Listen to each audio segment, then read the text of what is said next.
Hello friends, good morning. Welcome back to the channel Krupa Malnad. ನಾನು ಕೃಪಾ. ಇವತ್ತು ಯಾಕೋ ಗೊತ್ತಿಲ್ಲ, ಎಚ್ಚರನೇ ಆಗಲಿಲ್ಲ. ನಮ್ಮನೆಯವ್ರು ಯಾವಾಗಲೂ ಬೇಗ ಎದ್ದು ಬೇಗ ಊರಿಗೆ ಹೋಗೋರು. ಇವತ್ತು ಅವರು ಕೂಡ ಲೇಟಾಗೆದ್ದರು, ನಾನು ಕೂಡ ಲೇಟಾಗಿ ಎದ್ದೆ. ಬಂದವಳೆ ನಾನು ಕಸ ಎಲ್ಲ ಹೊಡೆದು ಬಾಗಿಲಿಗೆಲ್ಲ ನೀರು ಹಾಕಿ ಬಂದೆ.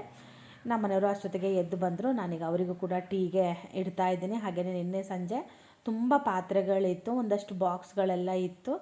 ಅದೆಲ್ಲದನ್ನು ತೊಳೆದು ಎಲ್ಲ ಇಟ್ಟಿದ್ದೆ. ಈಗ ಅದನ್ನು ಕೂಡ ಎಲ್ಲ ತೆಗೆದು ಇಡಬೇಕು. ಅಂದರೆ ಸಂಜೆನೇ ತೊಳೆದಿರೋದ್ರಿಂದ ಒರೆಸೋದು ಆ ಥರ ಅವಶ್ಯಕತೆ ಏನಿರಲ್ಲ. ಕೆಲವೊಂದೆಲ್ಲಾದರೂ ಹಸಿ ಇದ್ದರೆ ಮಾತ್ರ ನಾನು ಒರೆಸ್ಬಿಟ್ಟು ಒಳಗಡೆ ಹಾಕ್ತೀನಿ. ಎಲ್ಲ ದಿನವೂ ಒಂದೇ ಥರ ಇರಲ್ಲ, ಒಂದೊಂದು ದಿನ ಒಂದೊಂದು ಥರ ಇರುತ್ತೆ. ಹಾಗೆ ತಿಂಡಿ ಏನು ಮಾಡೋದು ಅಂದರೆ ಇವತ್ತು ಇಡ್ಲಿಗೆ ಎಲ್ಲ ರೆಡಿ ಮಾಡ್ಕೊಂಡಿದ್ದೀನಿ. ದೋಸೆ, ಇಡ್ಲಿ ಅದೆಲ್ಲ ಆದರೆ ತಲೆ ಬಿಸಿ ಇರಲ್ಲ, ಹಿಂದಿನ ದಿನವೇ ರೆಡಿಯಾಗಿರುತ್ತೆ. ಬೇರೆ ಏನಾದರೂ ತಿಂಡಿ ಆದಾಗ ಸ್ವಲ್ಪ ತಲೆ ಬಿಸಿ ಆಗುತ್ತೆ, ಏನು ಮಾಡಲಿ ಅಂತ. ಇವತ್ತು ಇಡ್ಲಿ ತುಂಬ ದಿನ ಆಗಿತ್ತು ಇಡ್ಲಿನೂ ಮಾಡಿದೆ. ನಂಗೆ ನೆನಪೇ ಇಲ್ಲ ಅನಿಸುತ್ತೆ ಇಡ್ಲಿ ಮಾಡಿದ್ದು. ವಿಡಿಯೋ ನೋಡಬೇಕಷ್ಟೇ ಹಳೇದು ಯಾವಾಗ ಮಾಡಿದ್ದೆ ಅಂತ ಹೇಳಿ. ಅನ್ನ ಉಳಿತು ಅನ್ನೋದು, ರೊಟ್ಟಿ ಕಡುಬು ಇದೇ ಮಾಡೋದು. ತಾಲಿಪಟ್ಟು ಸ್ವಲ್ಪ ಜಾಸ್ತಿ ಮಾಡ್ತಾಯಿದ್ದೀನಿ, ಅದು ಈಸಿ ಆಗ್ತಾಯಿದೆ ನನಗೆ. ಮತ್ತು ತುಂಬ ತರಕಾರಿನೂ ತಿಂದಂಗೆ ಆಗುತ್ತೆ ಅಂತ. ಹಾಗೆ ಊಟ ತಿಂಡಿನೂ ಕೂಡ ನಾವು ಸ್ವಲ್ಪ ಕಮ್ಮಿ ಮಾಡ್ತಾಯಿದ್ದೀನಿ. ನನಗೆ ಮೊನ್ನೆ ಒಂದಿಬ್ಬರು ಹೇಳಿದ್ರು ಸ್ವಲ್ಪ ತೆಳ್ಳಗಾಗಿದ್ದೀರಾ ಅಂತ. ನಿಜ ಹೇಳ್ತೀನಿ, ಎಷ್ಟು ಖುಷಿ ಆಯಿತು ಗೊತ್ತಾ. ಬೇರೆ ಏನು ಹೇಳಿದ್ರು ಅಷ್ಟು ಖುಷಿ ಆಗುತ್ತೋ ಇಲ್ಲ ಗೊತ್ತಿಲ್ಲ, ನೀವು ತೆಳ್ಳಗಾಗಿದ್ದೀರಾ ಅಂದಾಗ ಖುಷಿ ಆಗುತ್ತೆ. ಯಾಕಂದರೆ ನಾವು ಮಾಡಿರೋದು ಒಂದು ಪ್ರತಿಫಲ ಸಿಗುತ್ತೆ ಅಂತ. ಅದಕ್ಕೇ ನಾನು ಹೇಳೋದು, CFC ವಾಟರ್ ಕುಡೀರಿ. ಸ್ವಲ್ಪ ಊಟದಲ್ಲಿ ಲಿಮಿಟ್ ಮಾಡಿದ್ರೆ ಸ್ವಲ್ಪ ವೆಯ್ಟ್ ಲಾಸು. ತುಂಬ ಎಕ್ಸಸೈಸ್ ಎಲ್ಲ ಮಾಡಿದಷ್ಟು ಬೇಗ ಅಲ್ಲ, ಪರವಾಗಿಲ್ಲ, ಒಂದು ಸ್ವಲ್ಪ ಆಗ್ತಾ ಬರುತ್ತೆ. ನಮ್ಮನೆಯವ್ರು ನಂಗೆ ಯಾವಾಗಲೂ ಅಂತಿರ್ತಾರೆ, ನೀನು ಬಾಯಿ ಕಟ್ತೀಯ ಮರೀತದೆ ಹೆಂಗೆ ಅಂತ. ಒಂದೊಂದು ಸಲ ಏನಾಗುತ್ತೆ ಅಂದರೆ ನಮ್ಮನೆಯವ್ರ ಜೊತೆ ತಿಂತೀನಲ್ವ, ಮತ್ತು ಮಕ್ಕಳೆಲ್ಲ ಬಂದಿದ್ರಲ್ವ, ಆವಾಗ ಸ್ವಲ್ಪ ಬಾಯಿ ಕಟ್ಟೋದು, ಮತ್ತು ಏನಾದರೂ ಮಾಡಿದಾಗ ಸ್ವಲ್ಪ ಜಾಸ್ತಿ ತಿಂತಾಯಿದ್ದೆ.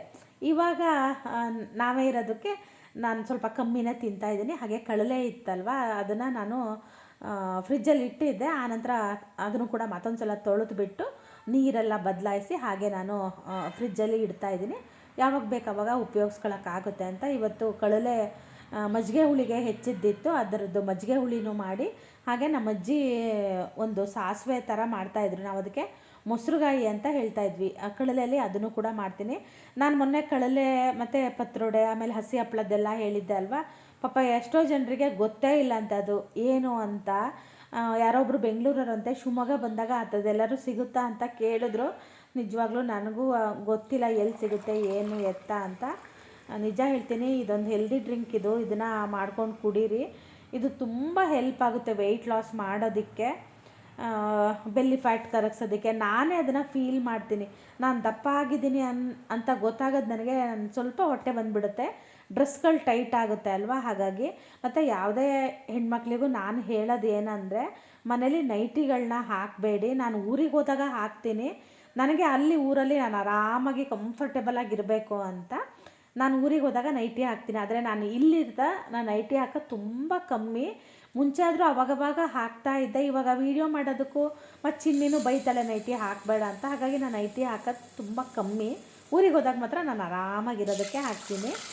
ನೈಟಿ ಹಾಕಿದಾಗ ಏನಾಗುತ್ತೆ ಗೊತ್ತಾ, ನಾವು ವೆಯ್ಟ್ ಗೇಯ್ನ್ ಆಗಿದ್ದೆಲ್ಲ ಗೊತ್ತೇ ಆಗಲ್ಲ. ಅದು ಲೂಸಾಗಿರುತ್ತಲ್ವ, ಹಾಗಾಗಿ ಗೊತ್ತಾಗಲ್ಲ. ನಾವು ಬಟ್ಟೆಗಳನ್ನ ಹಾಕಿದಾಗ ನಮಗೆ ಗೊತ್ತಾಗುತ್ತೆ, ಟೈಟ್ ಆಗೋದು ಲೂಸ್ ಆಗೋದು ಗೊತ್ತಾಗುತ್ತೆ.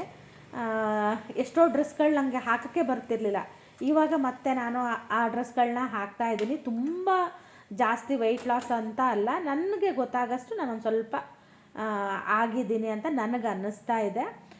ಬಿಸಿ ಬಿಸಿ ಇರಬೇಕಿದ್ರೇ ಆ ನೀರನ್ನ ಕುಡಿದು ಒಂದು ಅರ್ಧ ಗಂಟೆ ಏನೂ ಕುಡಿಬಾರ್ದು. ನಾನು ಅದ್ರ ಜೊತೆಗೆ ಸಬ್ಜಾ ಸೀಡ್ಸು ಮತ್ತು ಮೆಂತೆ ನೆನೆಸ್ಕೊಂಡು ಕುಡಿತೀನಿ. ಆಮೇಲೆ ಬೆಳಗ್ಗೆ ಎದ್ದೊಳೆ ಒಂದು 2-3 ಲೋಟ ನೀರು ಕುಡ್ದಾದ ನಂತರ ನಾನು ಇದನ್ನು ಕುಡಿತೀನಿ. ಅಂದರೆ ಜೀರಿಗೆ, ಕೊತ್ತಂಬರಿ, ಆಮೇಲೆ ಇದು ಸೋಂಪಿನ ಕಾಳು. ನಾನು ಅದಕ್ಕೆ ಒಂದು ಸ್ವಲ್ಪ ಚಕ್ಕೆನೂ ಕೂಡ ಹಾಕಿಬಿಟ್ಟು ಅದನ್ನು ಸ್ವಲ್ಪ ಬಿಚ್ಚಗೆ ಮಾಡಿ ಅದನ್ನು ಪುಡಿ ಮಾಡಿ ಇಟ್ಕೊಂಡಿದ್ದೀನಿ. ಬಿಸಿ ನೀರಿಗೆ ಒಂದು ಚಮಚ ಅದನ್ನು ಹಾಕಿ ಕುದಿಸಿ ಸ್ವಲ್ಪ ಬಿಸಿ ಬಿಸಿ ಇರಬೇಕಿದ್ರೆ ಕುಡಿದ್ರೆ ಚೆನ್ನಾಗಿರುತ್ತೆ. ಬೇಕಿದ್ರೆ ನೀವು ಅದಕ್ಕೆ ಜೇನುತುಪ್ಪ ಅಥವಾ ಸ್ವಲ್ಪ ನಿಂಬೆ ಹುಳಿ ಕೂಡ ಹಾಕ್ಕೊಂಡು ಕುಡಿದ್ರೂ ಚೆನ್ನಾಗಾಗುತ್ತೆ. ನಾನು ಬರೀ ಹಾಗೇ ಮಾಡ್ಕೊತೀನಿ. ನಿಮ್ಮ ಹತ್ರ ಅಷ್ಟು ಟೈಮ್ ಇಲ್ಲ ಅಂದರೆ ಈಗ ಹುರಿದು ಪುಡಿ ಮಾಡಿ ಇಟ್ಕೊಳ್ಳೋಷ್ಟು ಒಂದು ಪ್ಲ್ಯಾನ್ ಮಾಡಿ ಎಲ್ಲದನ್ನು ಒಂದೊಂದು ಕಪ್ ಮೆಜರ್ಮೆಂಟ್ ಮಾಡಿ ಒಂದು ಬಾಕ್ಸಲ್ಲಿ ಇಟ್ಕೊಳ್ಳಿ. ಬೆಳಗ್ಗೆ ಎದ್ದ ತಕ್ಷಣ ಬಿಸಿ ನೀರಿಗೆ ಅದನ್ನು ಹಾಕಿಬಿಟ್ಟು ಕುದಿಸಿ ಅದನ್ನು ಕುಡೀರಿ. ಸುಮಾರೆಲ್ಲ ಕೆಲಸ ಆಗೋಷ್ಟೊತ್ತಿಗೆ ಸುಮಾರು ಟೈಮ್ ಆಗಿರುತ್ತೆ. ಇದು ಸಾಂಬಾರು ಪುಡಿ, ಅಮ್ಮನ ಮನೆ ಸಾಂಬಾರು ಪುಡಿ ಇದು. ನಾನು ಸಾಂಬಾರು ಮಾಡಬೇಕಿದ್ರೆ ಅಥವಾ ಏನಾದರೂ ಸ್ವಲ್ಪ ರುಚಿಯಾಗಿ ಏನಾದರೂ ಸಾಂಬಾರು ತಿನ್ನಬೇಕು ಅನಿಸಿದ್ರೆ ಅಮ್ಮನ ಈ ಸಾಂಬಾರು ಪುಡಿ ಉಪಯೋಗಿಸ್ತೀನಿ. ನಾನು ನಮ್ಮನೆಗೂ ಅಮ್ಮನೇ ಮಾಡಿಕೊಡೋದು. ಆದರೆ ಇದು ಅಮ್ಮ ಹೊಸದಾಗಿ ಮಾಡಿಟ್ಟಿದ್ರ, ಹಾಗಾಗಿ ಅವ್ರ ಹತ್ರ ಒಂದು ಸ್ವಲ್ಪ ಇಸ್ಕೊಬಂದಿದೆ ಅದು. ಹಾಗೆ ನಾನು ಮತ್ತೆ ಹೊರಗಡೆ ಹೋಗಿ ಕಸ ಹೊಡೆದು ದೇವ್ರ ಪಾತ್ರೆ ತೊಳೆದು ಹೂವೆಲ್ಲ ಕೊಯ್ದು ಎಲ್ಲ ಮಾಡ್ಕೊಂಡು ಬರೋಷ್ಟೊತ್ತಿಗೆ ಒಂದೂವರೆ ಗಂಟೆ ಆಯಿತು. ಅದಾದ ನಂತರ ನಾನು ಕೂಡ ಟೀ ಮಾಡಿಕೊಂಡು ಟೀ ಕುಡಿದೆ. ಆದರೆ ಆ CFC ವಾಟರ್ ಕುಡಿದು ಒಂದು ಅರ್ಧ ಇಲ್ಲ ಮುಕ್ಕಾಲು ಗಂಟೆ ಟೈಮ್ ಗ್ಯಾಪ್ ಕೊಡಬೇಕು. ಅದಾದ ನಂತರ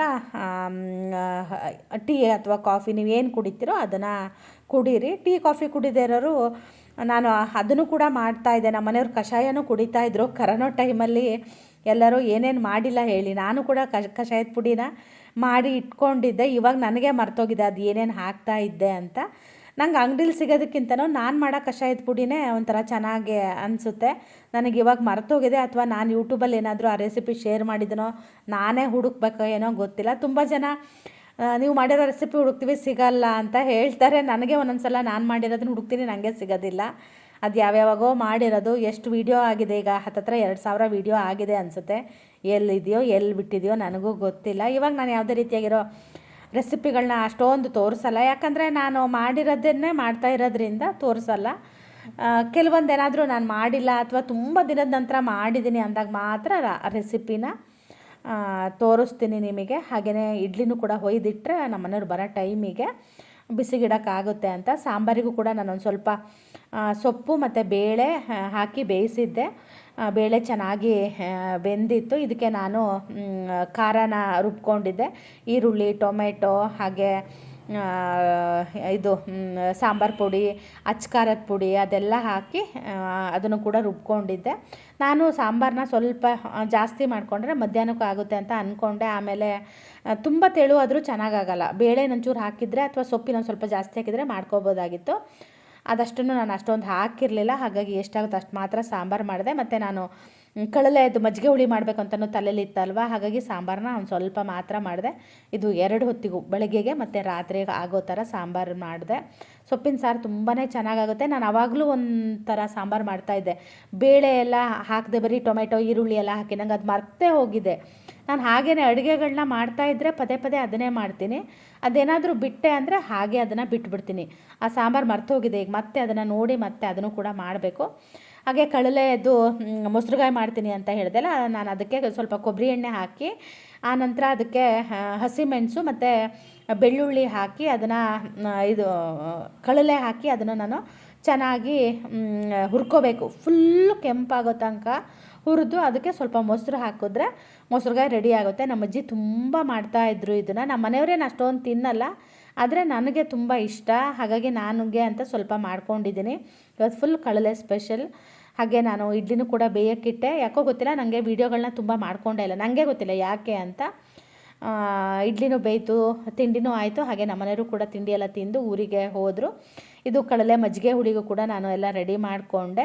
ಹಾಗೆ ಕಳಲೆ ಮಜ್ಜಿಗೆ ಹುಳಿಗೆ ಕಳಲೆ ಇತ್ತಲ್ವ, ಅದನ್ನು ನಾನೀಗ ಚೆನ್ನಾಗಿ ತೊಳೆದು ಬಿಟ್ಟು ಅದ್ರ ಜೊತೆಗೆ ಒಂದು ಸ್ವಲ್ಪ ಹಲಸಿನ ಬೀಜ ಇತ್ತು, ಅದನ್ನು ಕೂಡ ಹಾಕಿ ಅದಕ್ಕೆ ಸ್ವಲ್ಪ ಉಪ್ಪು ಹಾಕಿ ಅದನ್ನು ಕೂಡ ನಾನು ಬೇಯಿಸ್ಕೊತಾ ಇದ್ದೀನಿ.